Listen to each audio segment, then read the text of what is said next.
कूजन्तं राम रामेति मधुरं मधुराक्षरम् आरुह्य कविताशाखां वन्दे वाल्मीकि कोकिलम्।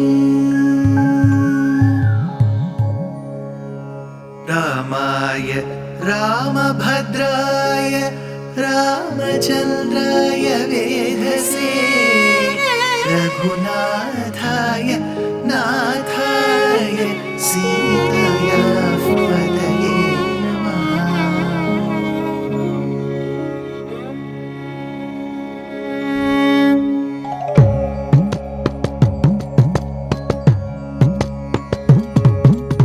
जयत्याश्रितसन्त्रास ध्वान्तविध्वंसनोदयः प्रभावान् सीतया देव्या परमव्योमभास्करः परमव्योमभास्करः।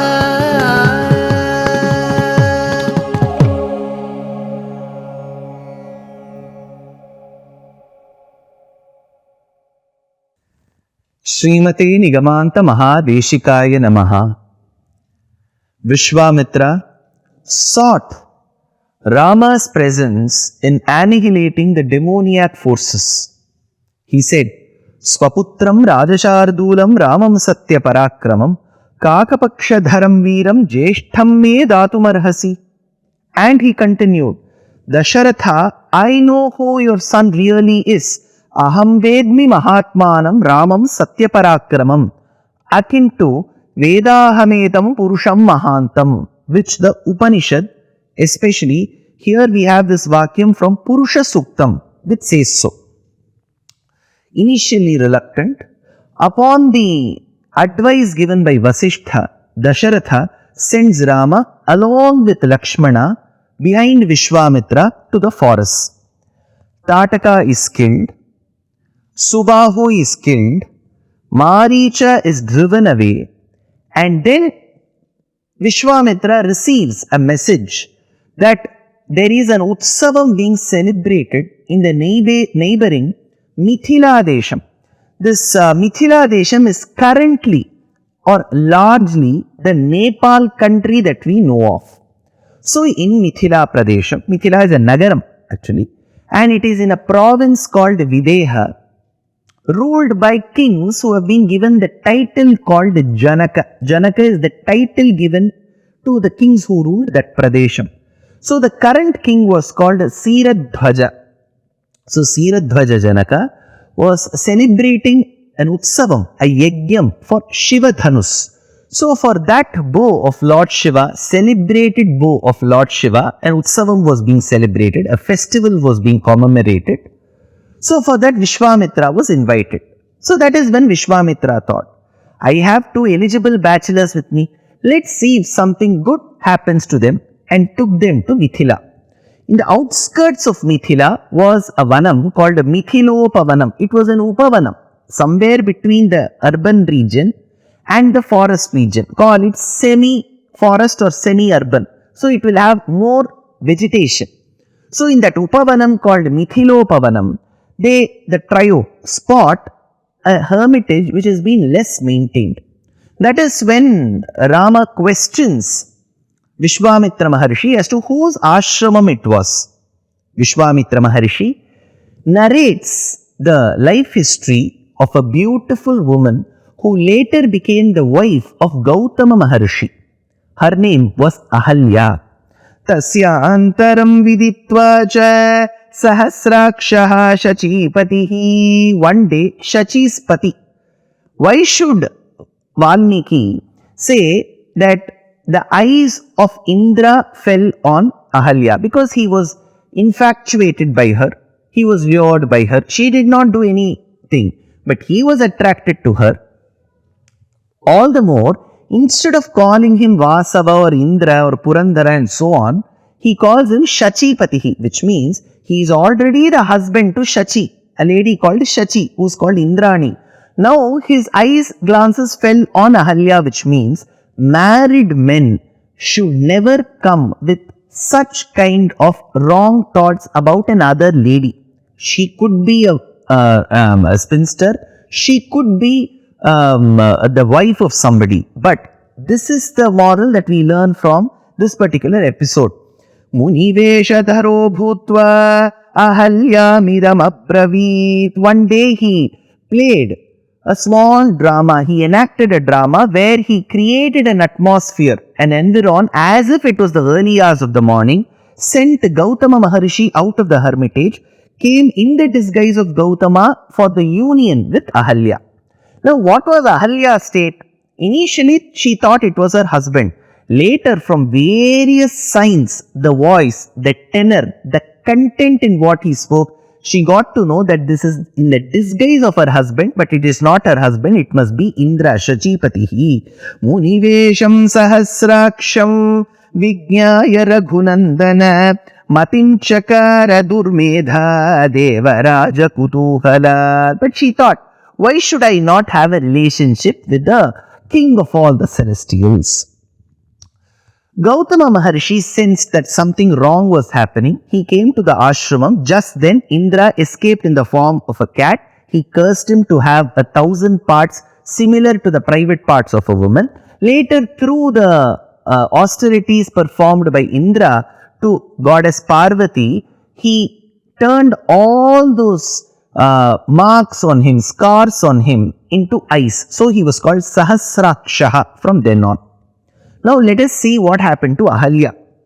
Vada bhaksha nirahara tapyanti bhasmashayini adrishya sarva bhutanam ashramesmin vasishyasi. So he cursed his wife Ahalyā, who had knowingly got into a relationship with Indra, to become invisible. Adrishya. When I say invisible, it doesn't mean the object will get invisible or Ahalyā will become invisible.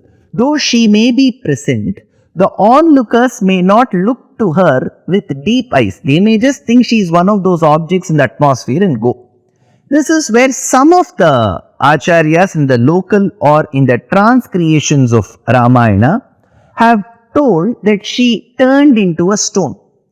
Goswami Tulasidas in Ramacharitamanus states, Gautama nari shrap bas bhupal dehi dhari dhir charan kamal raj chahti kripa karahu raghuveer.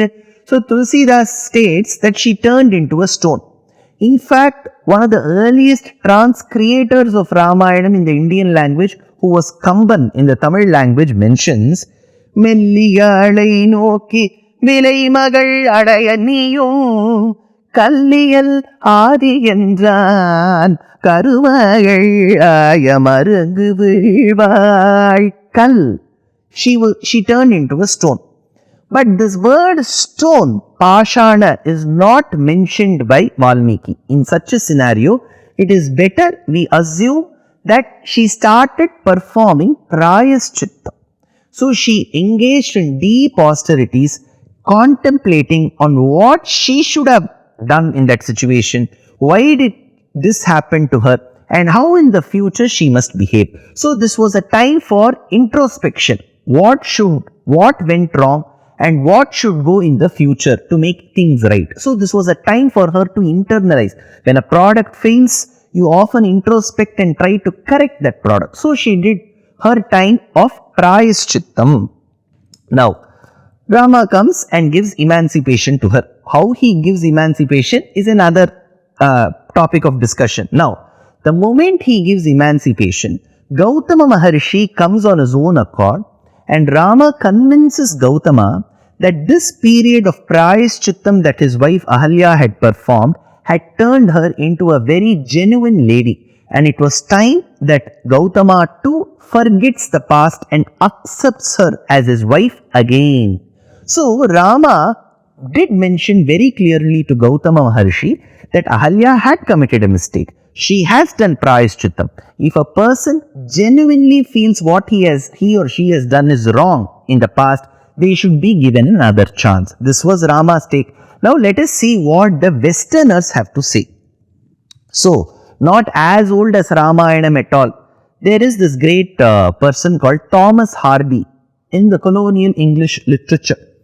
In his work called A Test of the D'Urberville, he mentions, I'm just giving you an outline of that particular story. Jack and Joan Durbeyfield, so they were a couple. They were very poor peasants. They were not educated. They were very poor economically. Probably on all standards, they were very, very poor. Their daughter was called Tess. So this couple, peasant couple, poor peasant couple, had a daughter called Tess. This little girl Tess was molested. Probably the word that is being seen in most of the newspapers, raped. She was molested, raped by the poultry farm owner's son. So the landlord, we call them zamindars here, we used to call them. And there we had such rich men who used to hold poultry farms. So that owner's son, he was filthy rich. His name was Alec Durbani. So this Alec Durbani comes and molests this girl, poor girl, little girl. She realizes what has been committed to her was wrong.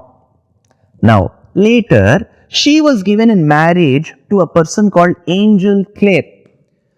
And on that first night, this girl, poor girl, Tess, confesses to her husband, see, I am the daughter of my parents' Durbeyfields, and I was working in this poultry farm. The owner's son molested me. She speaks the truth to her husband. She also tells that I was unaware. I tried resisting it. I couldn't because he is too powerful. He is too strong that I couldn't even fight him back.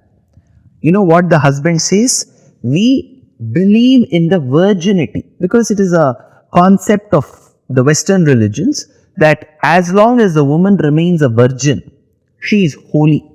The moment her virginity is lost, she loses her purity. That is why in most Western religions, even deities whom they worship, they always say that she as a virgin delivered this divine child. So virginity is very important. This man was very true to what his religion had taught him. So he said, I believe in virginity. I discard you. You can go away from my house. Now, there is a place where the person, the one who is writing this, Thomas Harvey, can offer his comments. You must have seen in newspapers, though there are editors, reporters who write it, finally the one who is the editor-in-chief gets one small piece called as an opinion. They can cite their opinion. There is an incident. They can give their opinion. Here Thomas Hardy says, to Tess, who was initially molested, she revealed the truth. It was her mistake. He says, it is not the mistake of the man. It is her mistake, it seems. Though she tried resisting him, she should have resisted more. It is her mistake. So compare this with Srimad Ramayana. Here the little girl Tess tried resisting that owner's son. She tried with all her power. She couldn't fight him back in his financial status, nor in his body power, physical strength. And she was all the more truthful in revealing to her husband that this is what had happened. Both her husband and the one who's writing this particular work says it is Tess's mistake. So she must have been discarded. She is rightly discarded. This is how that lady should be treated. This is colonial literature. Let us compare it with what Ramayana says. Ahalyā knowingly had a relationship with Indra. She was cursed as much as Indra was punished. Remember, Indra did not go scot-free. He was also punished as much as she was punished. But later Rama comes and says, though she may have committed the mistake knowingly, she has done prayaschittam, so she is as holy and pure as what she was earlier. Accept her. So, you have one work where the girl is unaware, she is molested, the blame is thrown on her. Here the lady had committed a mistake knowingly, yet Rama says, accept her, give her a chance. So this forget and forgive is the concept of Sanatana Dharma which has come into the Indic civilization. Now, I did stop at one place. I said, prayaschittam she had done and Rama gave emancipation to her, Shapa Vimochanam to her. And I also said how she was given Shapa Vimochanam. But for that, we'll have to wait for the next episode. Dear Astika reader, I'm happy to be authoring a two-part book on the Ramayana in English. The first part is slated for release in the year 2024. The book aims to recreate and retell the Ramayana of Valmiki, conforming to the ancient commentaries and other allied literature. To receive notifications of the book release, kindly register with www.deshikadaya.org/books. Namaskaram.